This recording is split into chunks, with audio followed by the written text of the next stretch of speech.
welcome back to the Fin Factor. I'm Paul. And I'm Aaron. This is episode number 148. The Sharks just played a game tonight. We're doing a bit of a post-game, really. But we're not going to talk about this game right now. We're going to go ahead and talk a little bit about the games from this past week, and then we'll go ahead and cover this one. There was quite a bit going on in this game tonight. So some good, some bad, but we'll talk about all of that.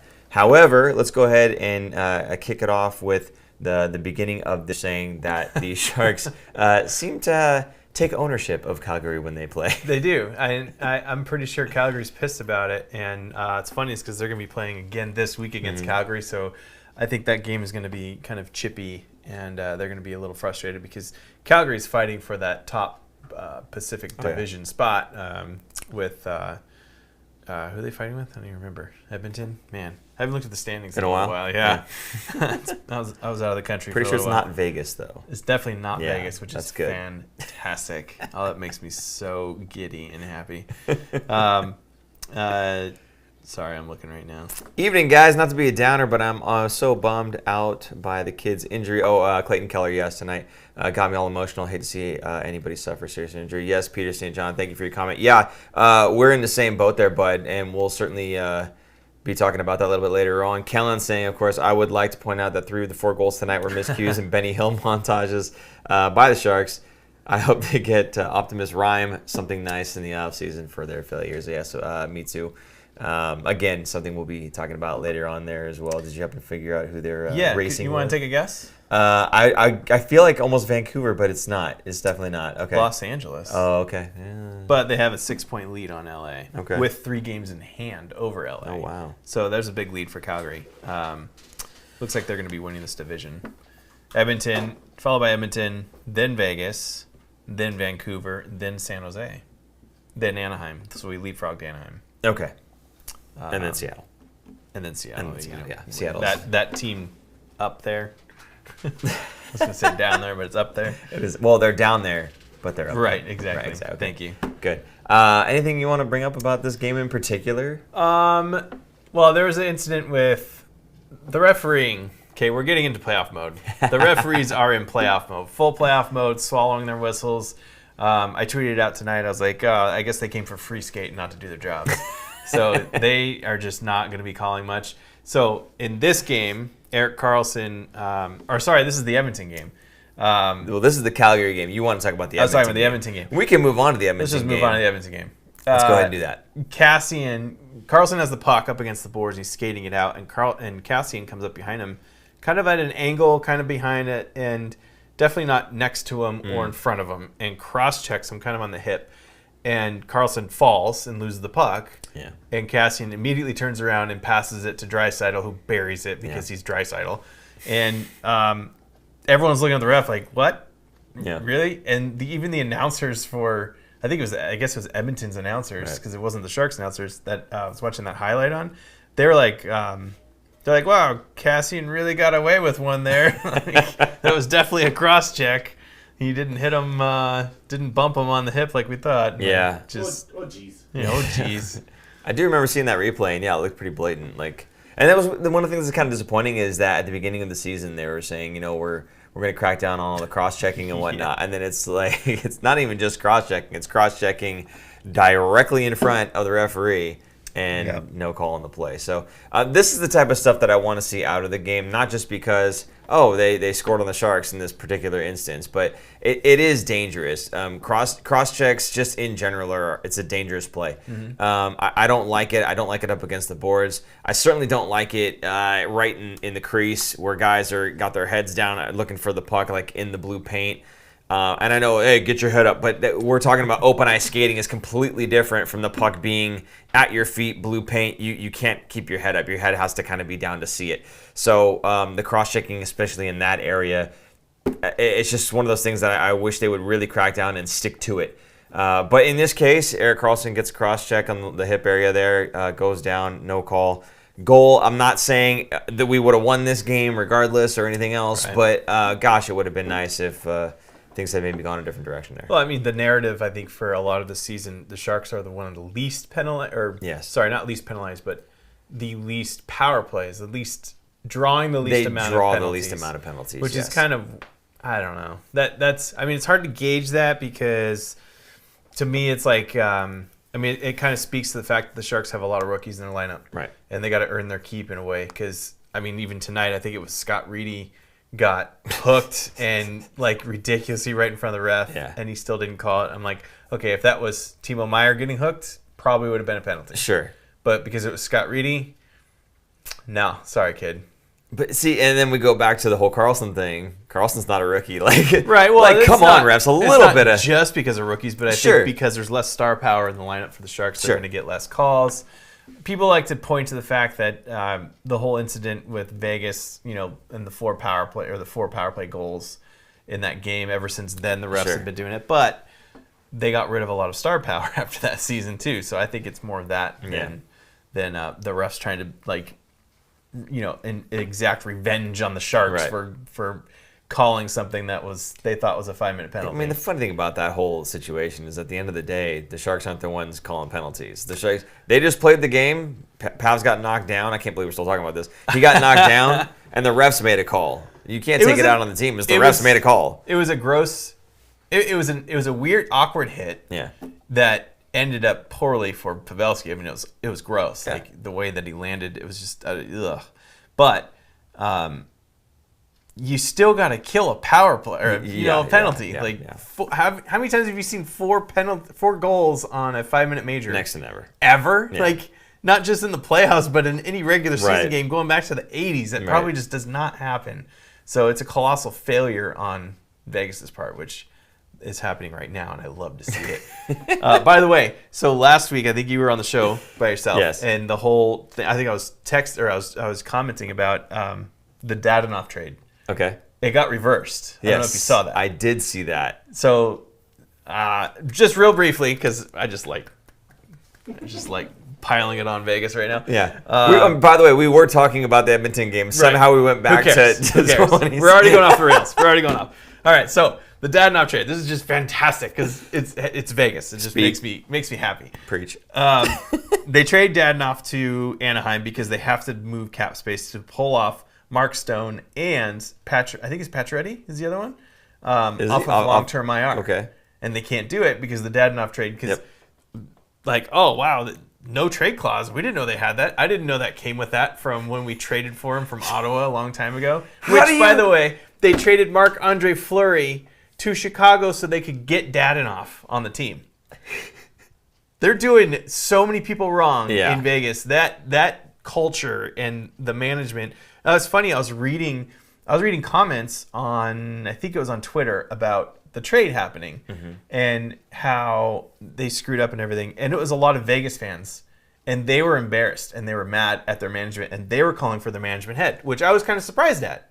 I was pleasantly surprised that their fans were, not that they're not educated about this stuff, but that they were mad about it and realized how terrible it's been and how bad it is to treat your players, your employees this way, right? Are you saying that maybe the shine on the gold helmet has worn off just a bit? I think so, and I think it's also because they have not faced adversity yet by missing the playoffs. Okay. So I hope they miss the playoffs. Their fan base really needs to have heartbreak of not being in the playoffs. Because if they make the playoffs, they are automatically going to assume, we're going to win. Well, yeah, of course. So they're limping to the finish line because once they get to that finish line, a.k.a. the playoffs, they can pull those guys off a long-term IR because there's no cap during the playoffs. Right. Which is what the Lightning did last year or 2 years ago. Kucherov in it. Yeah. Martinez is the other guy, I think. So Martinez. There you go. I think you're right, yeah. Oh, was that a comment? Kellen Foster, going back a couple minutes ago. I still watch that 5-minute major before I go to the gym. Dude. That's great. It is. It's great. That's brilliant. It's really, really good. Yeah. If you've not watched that for whatever reason in the past week, we still get people watching our feed from that game. Like our live reaction, we still get hits from it weekly. Yeah. You could just see it from the YouTube stats. Like people are still watching our video from that game. Peter St. John commenting, "I hate those helmets. Worst I've ever seen." Yes. Well, especially when again that glow has maybe worn off just a bit. Wouldn't it be great if the first season that the Vegas Golden Knights don't make playoffs, they're calling for the GM's head? That, and they're going to want to get rid of those helmets. They're going to blame the helmets. Just like Sharks are blaming the black jerseys. Stealth jerseys, yeah. Whatever. I own one. I like it. I think they're cool, but I don't like them on the ice. I like wearing them. I think they look sharp. When you're up close, they look sharp. When you're on TV, it looks awful. It's just there's too many details that don't pop through from the TV. Yeah, that's fair. Or even when you're at the game. You don't see it. When you're up close, like me to you, you're like, oh, that's cool. There's like a lot of little details and a lot of stuff in there, but I'm over it. I'm ready for it to, go away. All right. Well, it seems that we're over talking about Edmonton because we stopped talking about Edmonton about 5 minutes ago. So we've got the Ducks game here. By the way, before we launch into this one, I just want to ask you guys real quick, if you'd like to support the show, Super Chat and Venmo, those are available to go ahead and do that. Venmo is at the Fin Factor if you'd like to do that. But the best way to support the show really is to hit that share button, hit that retweet button, get us out there to the rest of your Sharks friends and family. If they enjoy talking about the Sharks just like you do, get them in this chat talking with us. We certainly do enjoy the conversation, so please support the show that way as well. Thank you so much for that. Okay, so moving on to the Anaheim game. Now, this one was a happy game, but a happy, sad game almost, because, again, the Sharks come away with 2 points, and they leapfrog Anaheim, but you don't want them to leapfrog Anaheim. I don't, no. I want them to, not that I want them to lose every game, I want them to play well, but just not be good enough to win. So you want them to lose every game? Like 4-3 losses, not like 5-0 blowouts or okay. You know what I mean? Like have some effort, give it the good old college try. More of like building. I want to see show promise for next season. The way I'm looking at or watching games now is I want to watch the young guys. I want to see what they can do. I like seeing their confidence grow. Like I think John Leonard's looking better than he did a season ago. Ryan Merkley, who we'll talk about in a minute here, is looking fantastic in these last couple games. He's looking like he is earning his ice time and playing very well and very confident. Reedy's another one. Just you're seeing all these guys that they're now going to be getting more ice time. And they're looking good and building that confidence going into the next season. And beyond the young guys, it's also the guys like Timo Meier here, where this is something we were talking about before the season started, and even last season too, or it just didn't come together last season. But for this season, I mean, Timo's on a tear. He's an absolute tear. He gets a hat trick in this game. But that was one of the things we were talking about was in order for this team to do well, you're going to need guys like Timo Meier to play well and step up way beyond what they had done the previous seasons, get back to what he had done, it was 3 seasons ago, I believe. And then for Kevin Labanc, same thing. Now, Kevin Labanc's been MIA this season, both on and off the ice, of course. But, one of the two ain't bad. Being able to see Timo Meier take that step, it's great for this season. I wish it meant something for this season, his performance, and I hope it's not completely wasted. I hope we don't go next season of Timo where he kind of regresses back to what we saw a season or 2 ago. That would be a complete and utter waste of such a great season for Timo. But it sounds like Kevin Labanc's getting close to being on his way back, so hopefully he can kind of get his game going in his last few games here, get some confidence for the next season, get the two of those guys moving and grooving again for the upcoming season. And hopefully they kind of replicate what they're doing now, or at least Timo does, and Kevin can get back to what he's good at. So looking forward to seeing them continue to play as the season goes on. But absolutely, really the main focus here outside of those guys has been the rookies. Seeing guys like Reedy step up. Shomoyevsky, I'm probably saying that name wrong again. He's getting his chances now. He's got a few games in. He's looking good there. We can talk about Noah Gregor a little bit later on. But there's some guys that are young guys that are out there and they're getting their chances, right? They're getting some experience. Even if they're not playing well right now, taking that experience and being able to apply it in the upcoming season is going to go a long way. I think Kevin Labanc is coming back next week. He's waiting on getting the clearance for, I guess, to play. Yeah. He's practicing right now. Yes. And he is now doesn't have the no contact jersey. Right. So he's doing full practice participation. Full participation. And he also said they asked who hit him the hardest, and he said Burnsy. Burnsy, of course he did. Oh, okay. Hey man, if you're gonna practice and you're gonna see if you're ready for game shape, best thing you can do is get drilled by the biggest guy on the team and just see if you pop back up. if you can, you're game ready. Go for it. Congratulations. That is the entire physical Right. to see if you're ready to come back. Does your shoulder work? Yeah, Okay. it still works. Good. Fine. You're back. Go ahead, good. play. Timo played extremely well in this game. Again, he got the hat trick. Ryan Merkley, though. Ryan Merkley played extremely well, I thought, in this game and in the game tonight as well. But was there something in particular about Merkley that stood out to you? Well, just the dangles. The dangles that he's doing at the blue line is just, it's so fun to watch. And this is what his, I want to say like his bread and butter. Like this is what this kid is going to do and what he brings to the team. Yeah. When he has the puck on his stick and he's dancing at the blue line, I'm starting to see now defenders are respecting him more and not attacking him quite so aggressively, giving him a little bit more space and a little bit more time, and he's seeing that. During his interview, I think it was after the Anaheim game, he said he was breaking down video with his godfather over Skype. Like they were Skyping and going over, I guess they do a lot of hockey stuff together. So he always has video ready for him, and he breaks it down for him, and they watch it together.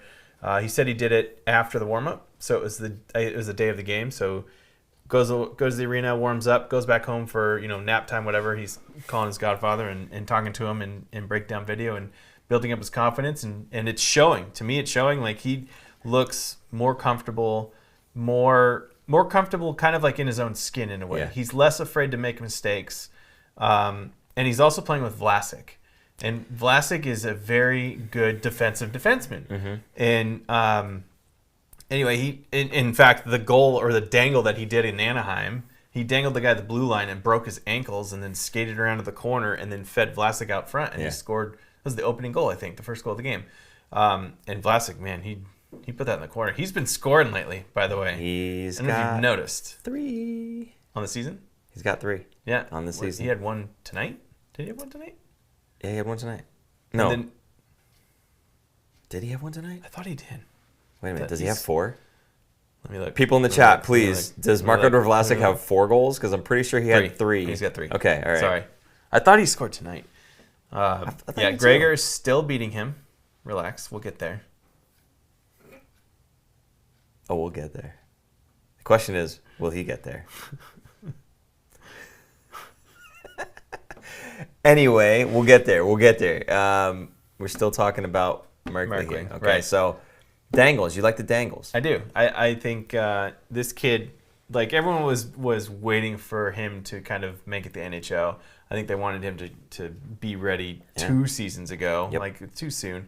So this is what I think he's going to be the second line or second pairing defenseman. Second pairing right-handed defenseman once Burns is gone. Carlson will be the top, and then he will be on the power play, either on the top power play at Carlson, depending on if they were going to run two defensemen, or he's going to be manning the second power play, which he's doing now, and I think he's doing a great job. In fact, they had a goal tonight. Yeah, they did. That was the ping pong. That was the ping pong goal. Yes, this is the ping pong goal. If you didn't catch it tonight, pinball. Sorry, the pinball goal. Yeah, the pinballing goal. Either way. Shot by Merkley at the point, and it goes off of a Sharks player, off of the Arizona player, off of Scott Reedy, and into the back of the net. Literally just bing, bing, bing. And yeah, so kind of a goofy way to go in. But again, generated by good puck movement, great agile feet, nasty dangles at the blue line, and just letting the puck go. Very happy with Ryan Merkley in his ability so far. I was one of those guys that was waiting on Ryan Merkley to take that step, and I was even just the beginning of this season. I'm going, I don't think he's making this step. I think he might be one of those guys that was very impressive in his draft year, in his draft class, and is going to spend a lot of time in the AHL and never be able to break out of it. And it's so refreshing to see him stepping into an NHL team, playing against NHL caliber opponents, and doing well. And the guy is doing well. Now, what was the biggest knock on Merkley at the draft? His attitude. Because he had some incident where he blew up at his team or his coach. Or slamming his stick, getting emotional on the ice, that kind of stuff, right? I haven't seen any of that at the NHL level. I've not seen a single bit of that this season so far. We haven't even seen it at the Barracuda level. That's what I'm saying. Yeah. I haven't seen that, right? Okay. So what was the next knock on him? that something he can't do. Defensively, he's weak. Yeah.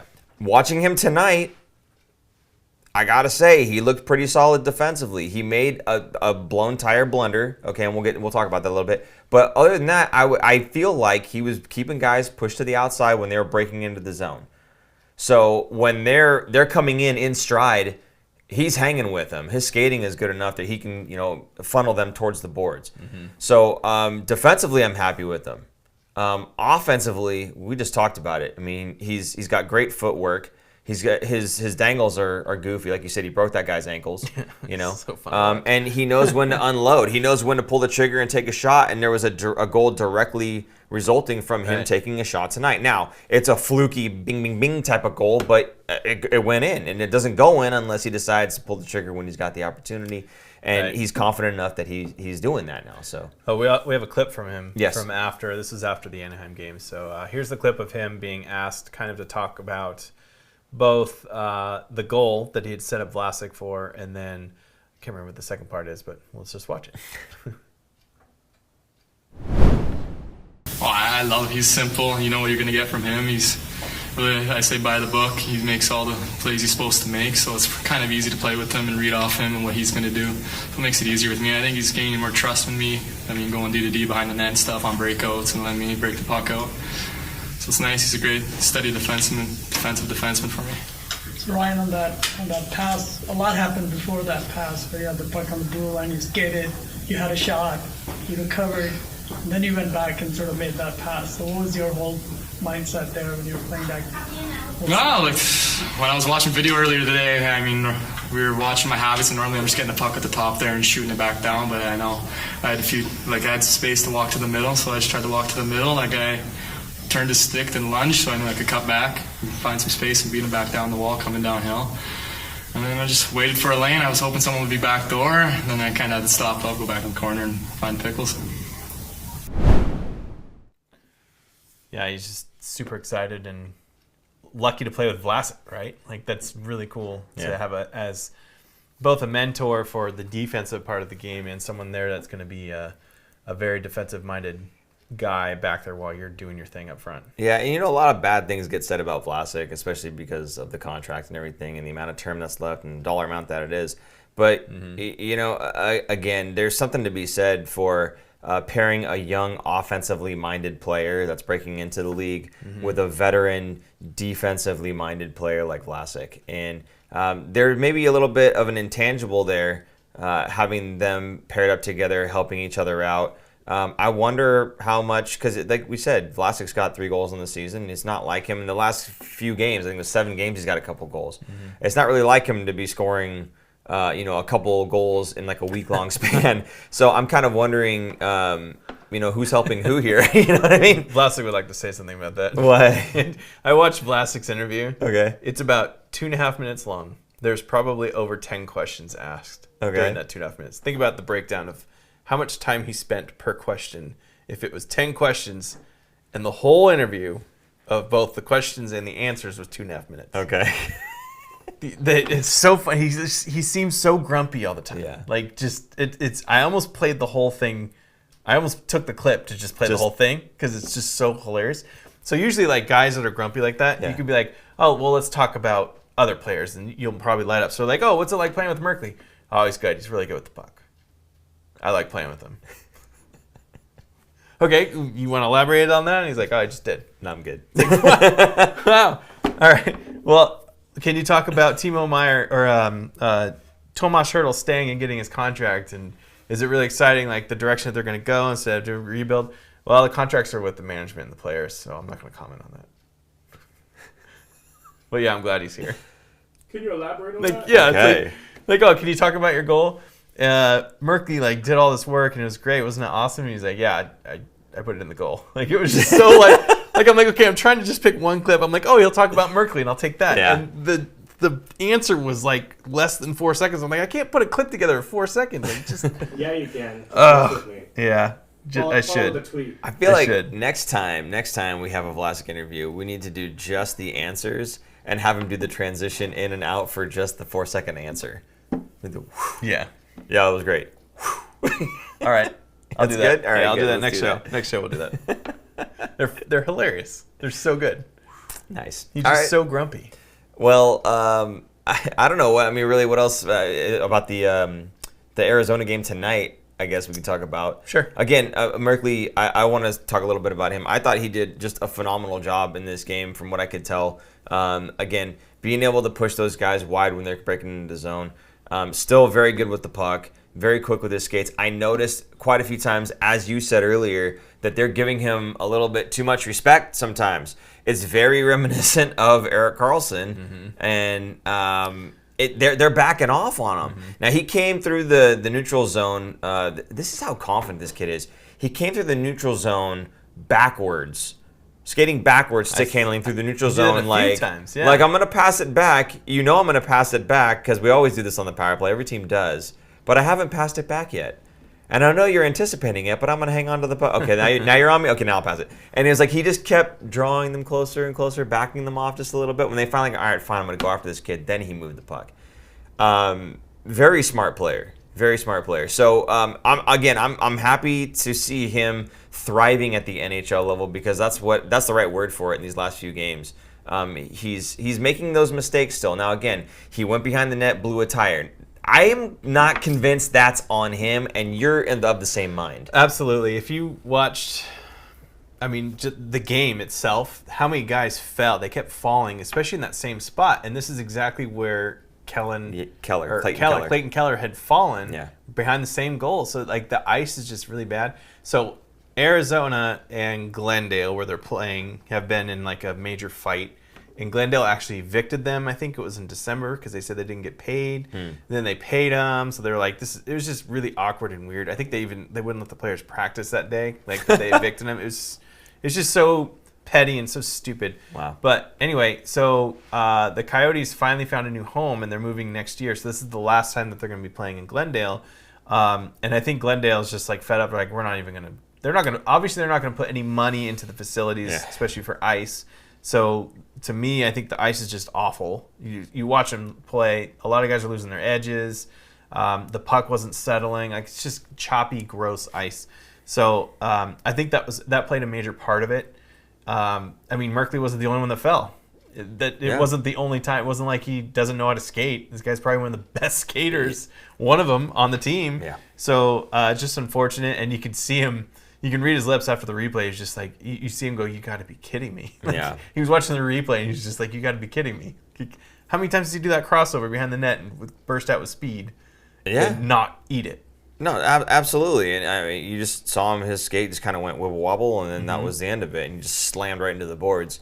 We could chalk it up to, rookie mistake, but I don't think that's a very basic turn. It's not even, I don't even think he was crossing over. I think he was just I don't think it's a rookie mistake. I think it's just the ice is so bad. It's just bad luck. I feel like that's all it was, to be honest. Yeah. So, hey, the puck squirts out, and the Coyotes capitalize on it. Bang play too, because it went right to one stick onto another, and the shot was gone in less than a half a second. Yeah. And there's nothing Reimer could do. No. Just hung out. Not that he was even hung out to dry, because it wasn't like they were out of position. Yeah. It's just bad luck. It just happened. And that wasn't there was a couple other plays of the same thing. Well, right? I think it was Kellen that had said, 3 out of 4 goals were kind of fluky, goofy-looking goals, and then that 5th one never goes in if it's we're not pulling the goaltender. So well, look at the Sharks' goal. That was a fluky goal. Yeah, bounced off of 3 guys. Yeah, that's true. It was just a fluky game. Yeah. Just weird. That was a weird game, actually. Yeah. Go back and think about it. Yeah. Yeah, and how do you say his name? Vimelka. The goalie Vejmelka. Vejmelka, yeah. He's a goalie. He reminds me of Craig Anderson a couple years ago on a bad Ottawa team. Okay. A good goalie on a bad team making 40-plus saves a night. That is his game. He just gets his pads. You have to be all black from all the rubber that he gets, because it is every night at minimum 35 saves, 35 shots.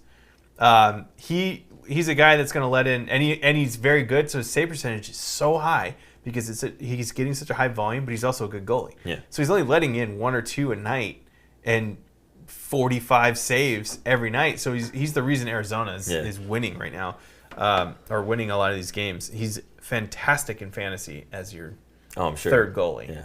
Which I know you don't even know what I'm talking about. But your third. Well, I don't know what you're talking about with the third goalie necessarily. You're allowed. You can usually start. You have 2 starters Yeah. a night, and you want to pick up a third goalie. Your third goalie is going to be a good goalie on a bad team. It's perfect. Anyway, shout out to the Fin Factor Fantasy Hockey League in our last week, going into playoffs next week. Very good.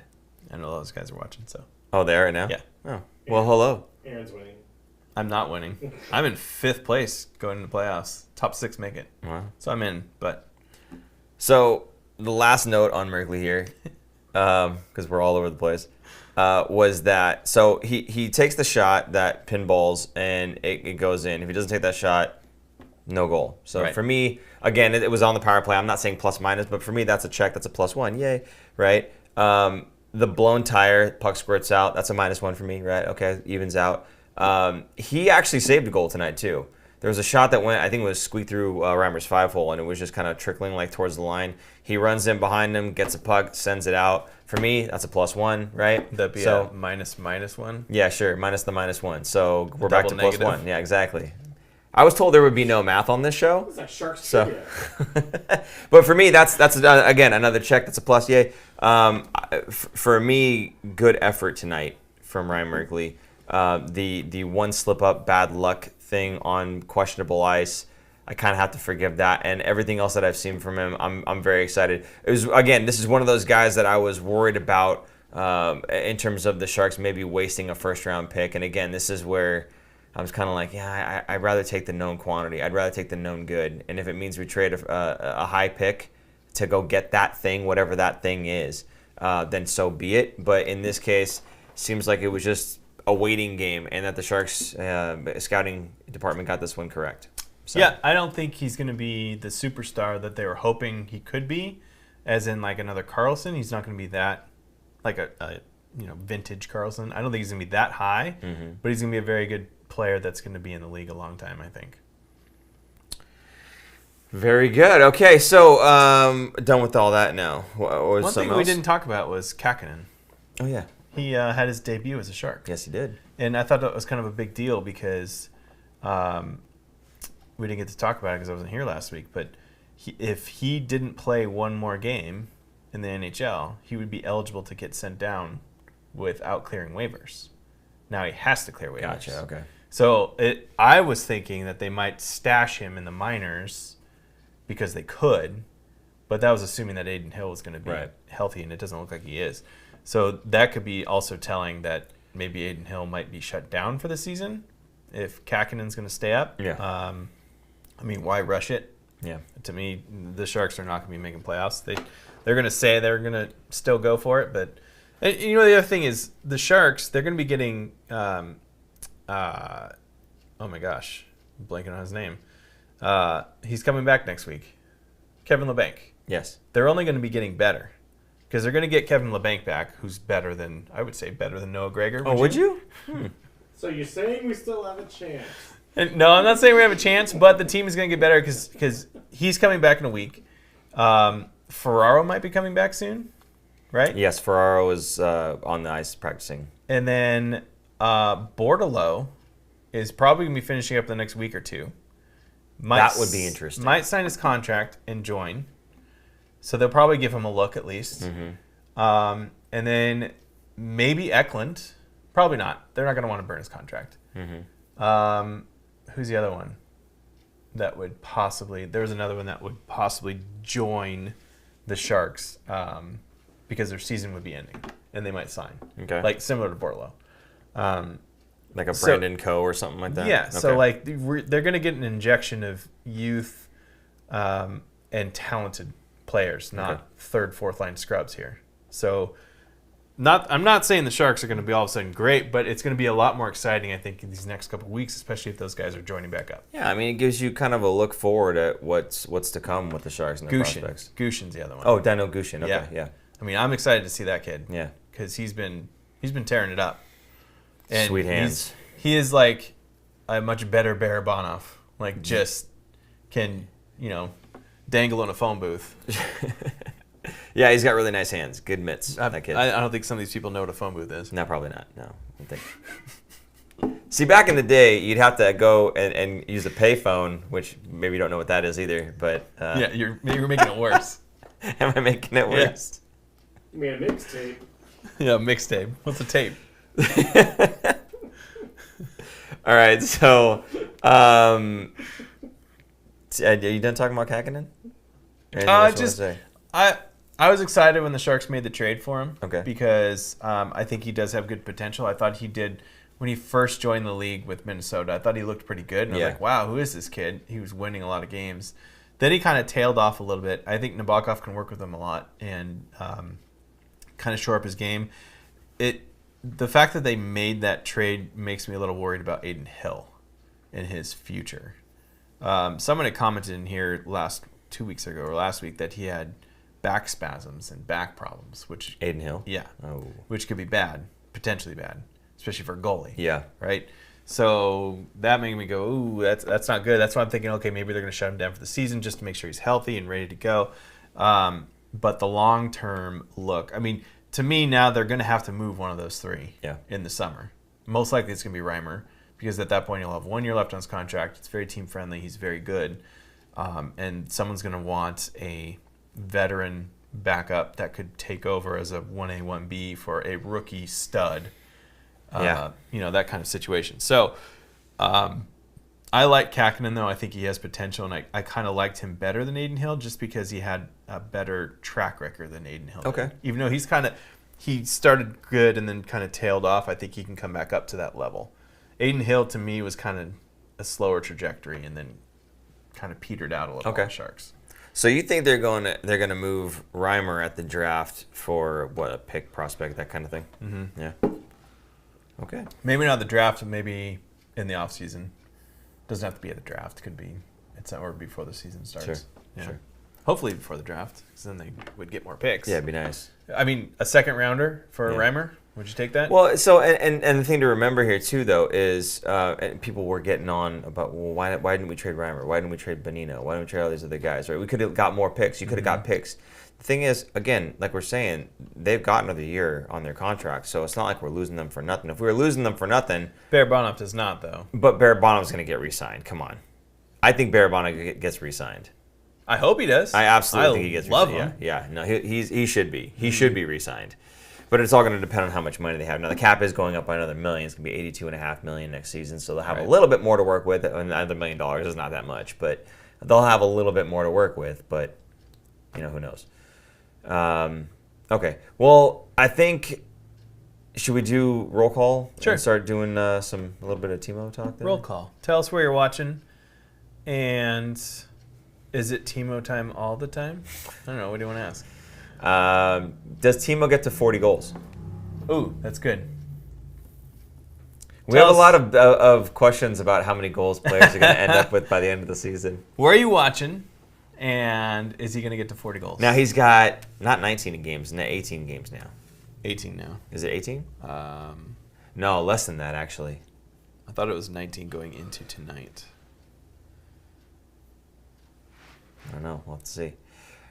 Regardless, however many games he has left, do you think he goes from 30 tonight, right? He's got 30 as of tonight, up to 40 by the end of the season. So let us know your thoughts. And Aaron, what are your thoughts? I'm going to say yeah. Deep breath. Wow. I think he can do it. I think he's going to push for it because he knows he's getting a big extension next season. So it's kind of a motivator. Okay. I think he's going to do it. Yeah, he's not playing for a contract. He's playing for the extension. Right. Right. Okay. Well, same thing. He's playing for his contract. Sure, but he's already got a year left on his contract for next season anyway. So he's a member of the Sharks next season. He's playing for the beyond. Correct. Yes. Sorry to be confusing for you people. It's okay. No on the 40. I got a couple no's so far. I don't know. I have to say, folks, as much as I would love to see Timo hit 40, I don't think it happens this season. Now, he has been on a hat trick tear lately. When he scores in bunches, which is great. I just don't know that the pace is sustainable throughout the rest of the season. And you're going to be playing up against teams that are going to be viciously trying to get into playoff position. So Doesn't matter. no, they can't stop him. It's Timo time. Can't stop, won't stop. It's Timo time, baby. Okay, so Aaron says yes to 40. I'm saying I don't think so on 18 40. games left. 18 games. Okay, that's what I thought. So 10 goals in 18 games. Can it be done? It can. By And Timo. It Will can. it be done by Timo? That, see, now, it can be done, and it can be done by a guy like Timo Meier. 100% can. I just don't think he's going to get there. I think he'll get close. Okay. 37. So are we going to do a Timo watch now? 37. We're doing a Gregor watch. I mean, and a it's Timo going to be watch? more interesting to watch a Timo watch than it True. will be to do a Gregor watch. God, what if Hell, he gets to 40 and Gregor gets to 10? I'm ready to have Vlasic watch at this point because Vlasic has 3 goals. No, Gregor has 4. You think Just Vlasic will saying. get to 5? So I think Vlasic has a better opportunity to get to 5 than Gregor has to get to 10.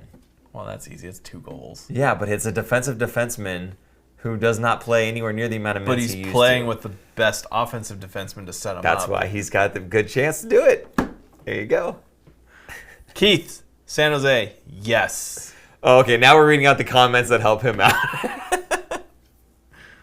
By the way, Keith- Keith- Phoenix, he's watching for Phoenix. 16 games left. I think there's 18. He's at, oh wait, is it 16? I think there's 16 games because I feel like I said 19 games last You're right. week. Sorry, it's Yeah, 66. 16. They've played 66 games. Your stock is dipping a little bit there, Shoot, buddy. that's tough. Okay. Yeah. Anyway, he's he's- smelling salts. Grandizer said 16 games left. He's at 30. Yes, he makes it. Let's go Sharks. I hope he does. I certainly hope he does. I don't think he'll get there. That's all. So that's my take on that one. But He's only 3 hat tricks away. appreciate- He's a hat trick yes. of hat tricks away. see, at least you could talk about hat tricks with Timo. right. That's okay because he's done it, and he's done it a few times this season. Or at least a couple Kellen, times. Orange County, and no, I don't think San Jose plays SoCal again. It's true. He's lit up Yeah. Anaheim and LA, right? Yeah. LA was the 5 goal game, Yeah.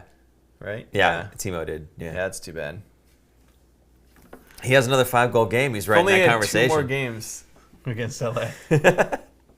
That's all we need, 2 games or 5 more on each Right. one. There you Yeah. go. Yeah. No, I mean, again, I think, and again, the thing that I'm referring to here, obviously, is the bet with Noah Gregor's goal total by the end of the season. Aaron thinks he'll get to 10 or more, and I think he won't break past 9. I don't even know if Grandizer. he's going to get to 9. If Timo makes it, Paul will have to shave the beard. I can shave the beard. Hey, let me tell you something. The only reason I had this is because I'm lazy. This is not a fashion statement. This is the laziness. Paul also shaved yesterday. This is what happens. It He grows grows really a beard fast. really fast. It grows really fast. It's ridiculous. It's true. It's always been this way though. I've always had Since like 6th grade. that's also true. Started Yes. shaving in 6th grade. Yep. So there you go. I'm a hairy Italian. Sorry. For those of you on the podcast, stay on the podcast. Don't bother watching this. Don't look at the thumbnail. He's got the radio face. So yeah. Gregor. You still feeling confident? No. But I gotta stick to it, I guess. Gotta 5 stick to goals it. in 16 games, and Yeah. that's if he's not scratched. No, not 5. He's only got 4 goals in the season. Sorry. Yeah, He 6. needs 6 He goals needs 6. in 16 games. I, for one, hope he gets 5 goals. You know, I wanted to pull this quote from Coach Herr, but it wasn't from an interview. It was like one of those fun things that they did on the Yeah. side. And one of the questions was like, who's the unluckiest person on the team? And he just laughs and goes, Gregor. Oh, for sure, Gregor. And just laughed. Like, they joke about it. They joke about how unlucky he is. What? Peter St. John. I don't think Noah will make 10, but it could happen. I'm very happy with the way he's playing. I don't know that I'm happy with the way he's playing. I think he does. He's fast. He's playing with Coach Herr right now. Yes, Probably and- because Coach Herr feels bad. He's like, just play on my line and I'll try and help you. See, I think it's detrimental to Couture. You take a look at He scored the winning Hurdle. goal because of Gregor. Let's take a look at that line. Hurdle, No. Meier, Barabanov. Oh, yeah. That's a solid line. It is. Then let's look at the Couture line. Balsers, Coach Herr, Gregor. You know what? They're just keeping the bank's spot warm. That's what Okay, that is. great, but oh my goodness. Like if I'm Couture, I'm going to. Can I borrow one of those guys from the other line, please? Please put Gregor with Meier and Hurdle. I'll take Barabanov. Whatever. You know? Grandizer, love the studio. It's the coolest shark studio ever. I could die in that room and be happy, not to sound gloom. So this is actually this is a garage. Yeah. But this is your neighbor's garage. Don't you want to go ahead and Sure, put a little we'll bit about plug it a little for him. This is his garage. He had this wall plus another wall, and then he has a drop-down thing with a projector to watch games. And I think they have a pool table in the middle. So the pool table is like, it's just out of the shot. It's like it's right in front. But anyway, he was here playing pool with his buddies one day, and they were like, we need a 49ers wall because we don't have anything 49ers. We were going to watch the games in here. So that day they drove down, I think it was to Lowe's, and grabbed some paint and painted the wall red, bought a big decal for the Niners, and they put stripes, so it's just like this, but it's in Niners colors. They did it in a day, and it was like done. And then there's, just like this, there's 49ers memorabilia all over, and then random other stuff around. So It's a sweet garage. it's really cool. He offered it to us, and it was supposed to be temporary, and we've been here all season, so We never left. We we just never never left. So thanks to Bill. I don't want to blow him Yeah. up with his whole name, but thanks, Bill. And it's pretty fantastic. It's a great backdrop. Absolutely In fantastic. fact, I think we ripped it off of the virtual backdrop too. we did. So when I was doing, when we were doing that one virtual one, we took, Super Producer Jason took shots of the wall here and just used that as our virtual background. Yeah. So it looked like we were still here in I'm so in smart. studio. Yes, you are so I'm smart. Where would we be without Super Producer Jason? Can we get a little bit of love in the chat for Super Producer Jason, please? Yeah. Just get some fires in there or something like that, some hand clapping or whatever the case is. That's right. So very good. I guess that's all the stuff we wanted to kind of go over here. I don't know. Is there some other good comments maybe that the people have here? Balsers looked bad tonight. Yeah. If you measure his play by scoring, he isn't playing well. Talking about Gregor. If you think about him attacking the zone, he's one of the few guys who can break into the zone by himself. I agree. That's true. Yeah, he does a really good job of moving his feet and breaking into the zone. 100%. None of that means a thing if we're not creating chances, and he's creating chances that aren't going in. So I don't know. If you're going to be playing on the second line with Logan Couture, you better be putting the puck in the net. I'm sorry. I think he's still very young, and I think he's rounding out his game and he's getting better. Another young guy that's getting his confidence, being put into a position of success, possible success, being on the second line, not buried on the fourth line. I'm not saying he's the best player and should be on the line, but I am happy to see him turn this around next season. Hopefully by the end of this season, he can build his confidence by scoring 6 more goals, and then going into next year, scoring 15 goals. I think it's going to come. I think next year he's going to be that third line winger. Yeah. Maybe fourth line, depending on how deep they get. But someone who is going to turn it around and start scoring goals. He will not score 15 goals from the fourth line, first of all. Okay. No, from the third. If he's on the third. If he's on the third line, I Yeah. can see him sniffing 15 goals Right. on the third line. Depends on who they bring in free agency to kind To of help me- that third line scoring depth out. Just to me, that's going to be the peak of him is 15. I And- don't expect any more. Than And that. to be fair, To be fair. I feel like because he's playing on the second line, the line matchups might not be very favorable for a young guy like that. At the same time, he's getting chances. Okay, he's getting the chances. His he just skates- can't put the puck in the net. His skating gets him the chances. Yes. The stick needs to follow, and I'm hoping that comes. Probably a lot of work this summer. Yeah, Scoring And goals I'll- on an empty net. and I'll say this: the stick may come. The stick may come 5 more times this season. It ain't coming 6 times this season. I'm just saying. Peter St. John, totally agree. I like him as a penalty killer right now. He's learning, and he may wind up with a 10-goal scorer like Bonino, a So- third liner. Okay. Also, Bonino and Cogliano giving him, well, Cogliano's Clark's gone, gone. but giving him a lot of tips and teaching him Sure. how to be a player like Sure. they are. Sure. Now, again, I'm not saying this from a hateful place where I'm saying get rid of this guy. A lot of you guys think I don't like Noah Gregor. I like Noah Gregor. I'm just realistic about what he's going to bring to the team this season. That's all. He's not bringing 10 goals. If he brings 10 goals, English, I don't know what we're doing for this bet. But if he does, I'll have to do whatever it is. Shave my face. You're just going to see it the same way next week. But I'm just being realistic about what I'm seeing on the ice, and what I'm seeing on the ice is a guy who has lots of chances to score, but is not scoring. So it's not like, oh, but hey, wait a minute, he's not getting any chances, that's why he won't score. No, he's getting there. He just can't put the puck in the net. So his finish is just not there.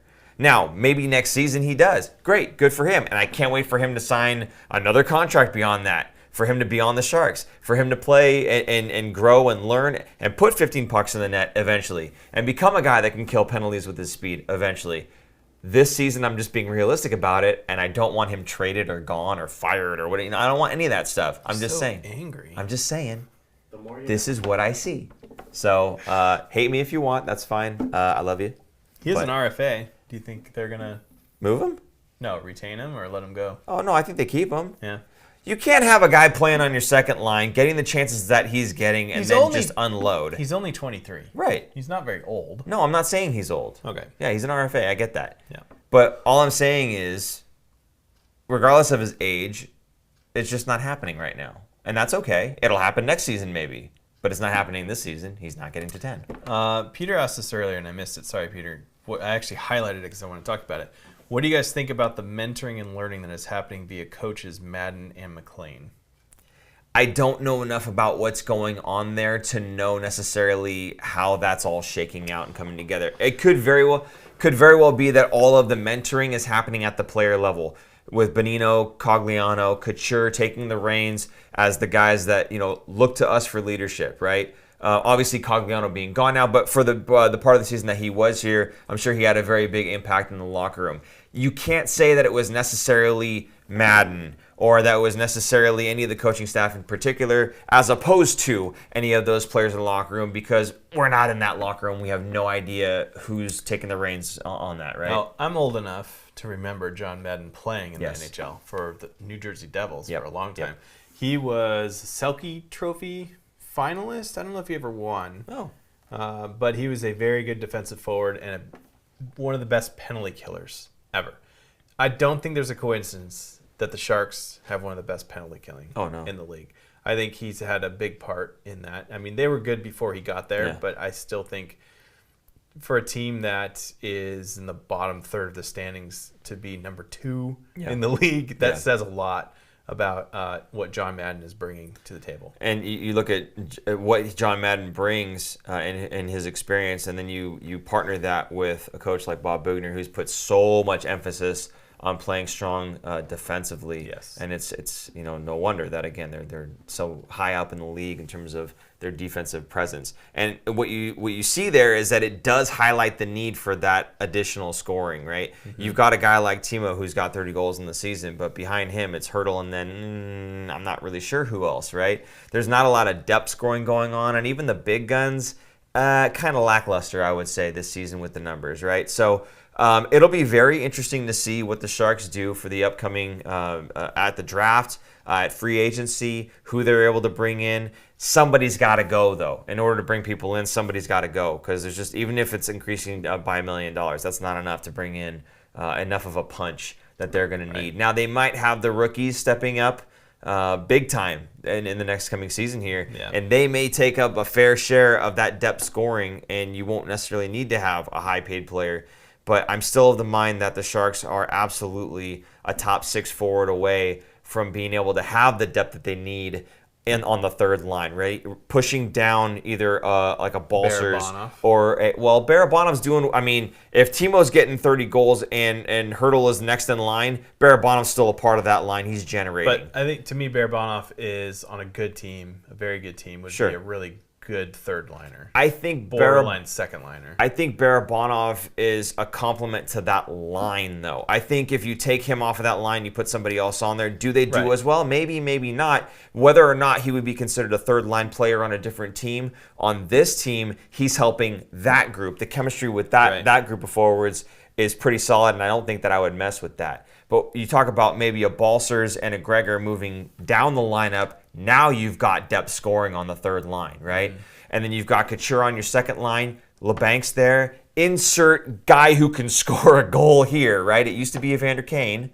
but we need either a free agent or somebody who steps up, a trade maybe to get someone in there. It doesn't matter, but I feel like we are just that one top 6 player away from making that second line a dangerous line, and then all of a sudden those guys that are playing second line minutes right now are playing on the third line, and they have their more favorable matchups. And I think that's just the way it's going to go for the upcoming season. Hopefully, we will see.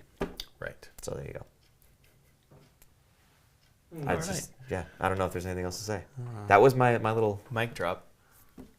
Actually, it's just go like this. No. Don't do that. Super producer Jason does not like me touching the microphone. Anything else here? Kellen Foster, they could stack the CUDA and get San Jose a Calder trophy. Speaking of CUDA, Okay. today, I think it's today and tomorrow, they are doing tours of their new stadium or arena. Yeah. That's not quite done yet. It's still being worked on, but it is much different from the last time we were there. Yes, it is. All the concrete is in where the seats will go. The seats are not in yet, but a majority of the big, heavy, concrete steel is done. Yeah. So I saw some pictures and it looks awesome. I will most likely be getting season tickets next season. In fact, I think we talked about this already, and I'm in on it with you. Yeah. So I think we're gonna get some seats. Wait, and our other friend as well. Adam. Right. Yeah. Okay. So yeah. Anyone else gonna be? Yes, getting we have tickets other out there? friends, people. He's been on the show before. Adam has? Yeah, he's helped out. Oh, in the a back. long time ago. Yeah, One of for the sure. first seasons or two. Maybe we get him back in here. Right. Anyway, CUDA's gonna be stacked, assuming some of those guys get signed. Yeah. And then don't go back to college or go back to wherever. So, I think it's a perfect time for them to open their new arena. 100%. Yeah. I'm excited, and I will be bringing the kids a lot, so I'm excited to do stuff with them. That'll be fun. Love it. Yeah, I can't wait. And I can't wait to sit at that bar behind the goal instead of my seats that I paid for. Yeah, Right. Anyway, that'd be nice. yeah. Excited. Very exciting. Screeching halt, the show just came to. Okay, so is there any last thing? We're good there. No, we're good. No, we're solid? Okay. Yeah. Guys, again, thank you so much for all the comments and whatnot. You guys make this show so much more fun when we have it kind of flowing in there. We can kind of bounce off to you guys and get some good ideas, maybe even ideas for the upcoming shows sometimes. We have things like the smelling salts we've heard a couple of times over, so maybe we'll Vegemite. do. We never got that Vegemite No one, from Australia. whoever it was from Australia, if you happen to be watching, Probably send us the Vegemite. It's still in customs. I've been waiting, dude. It's just sitting there for 2 years. Yeah, I think we'll probably get some off Amazon or something like that. We're just being lazy. Give us free Vegemite. This is how, anyway. Okay, please. Thank you, Sir Bruce Jason. If you enjoyed the show, please hit the like button. More importantly, a lot of the folks that watch the show, they're not subscribed to the show. Why? Just hit the ball, hit the button, hit the bell. That way you know when we're going live, and we can go ahead and have these conversations all the time. It's what we like to do. Right. So if you're enjoying it, please go ahead and hit that subscribe button as well. Anything? Oh, yeah, go to thefinfactor.com. Thank you. Sir Bruce Jason, he's on top of things. I love this. Support the show. There's a button up there. If you hit that, you will see all the things that we offer for sale: hats, shirts, sweatshirts, mug things, canteens, I don't know what that's called. Yeah, fanny packs even. Water bottle? Water bottle, thank you. Whatever. That thing that holds liquid that you can drink out of. Yes, that one. It has a lid? It does have a lid. We went all out. We got lids for you guys. So, anyway, you can support the show that way as well. We had any super chats, thank you. Any Venmos, thank you. Feel free to do that as well. Okay. Are we done? Yeah. Okay. So, we will end up being back here. Are we going to do this again on Saturday? No, Sunday. Sunday night. I guess. Okay. Yeah, because it's Wednesday. It's kind of a weird one. Yeah. Yeah, sorry. He was in Mexico, and then he got stuck there. It's so, true. I don't know. Yeah, it's weird because today's Wednesday. Yeah, so the next week we got Saturday, Tuesday, Thursday, Saturday. We didn't talk about upcoming games. Well, Saturday against Dallas. Let's do that right now. Saturday against Dallas. Tuesday against Edmonton, rematch. Okay. Thursday against Calgary, another rematch Okay. from last week. And then Saturday, the following Saturday, at Vancouver. So are we going to do a show after the Saturday game? Which Saturday? The first Saturday game. The Dallas game. Maybe we push it. You want to push it? So we have 4 games to talk So about. maybe what we'll do is we'll not see you guys for a week and a half. We'll see you guys next Saturday. But Yes. again, if you're following us on Twitter, we will put it up there saying when the next show will be. So Yes. go ahead and do that as well. For super producer Jason, I'm Paul. And I'm Aaron. We will see you guys In about 10 days. in about 10 days. Bye-bye. Bye. Thanks for tuning in. If you like this episode, check out our other content, especially interviews. You can interact with us directly through social media at The Fin Factor and on Instagram at Fin Factor. And don't forget to join our live streams on YouTube. Visit our website at thefinfactor.com, where you'll find all of our episodes as videos or podcasts. You'll also find our exclusive merchandise to help support our show.